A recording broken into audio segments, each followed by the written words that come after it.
بسم اللہ الرحمن الرحیم۔ السلام علیکم۔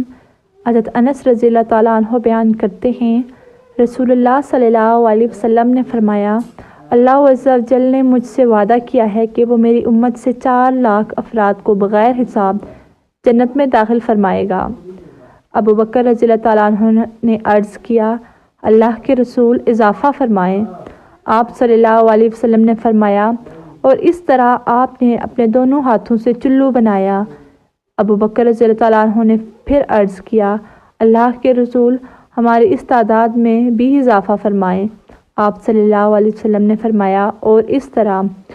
عمر رضی اللہ تعالیٰ عنہ نے فرمایا، ابو بکر ہمیں چھوڑ دو۔ ابو بکر رضی اللہ تعالیٰ عنہ نے فرمایا، اگر اللہ ہم سب کو جنت میں داخل فرما دے تو تمہارا کیا نقصان ہے؟ عمر رضی اللہ تعالیٰ عنہ نے فرمایا، اگر اللہ عز و جل چاہے تو وہ اپنی مخلوق کو ایک ہی چلو کے ذریعے جنت میں داخل فرما دے تو وہ کر سکتا ہے۔ نبی صلی اللہ علیہ وسلم نے فرمایا، عمر نے ٹھیک کہا ہے۔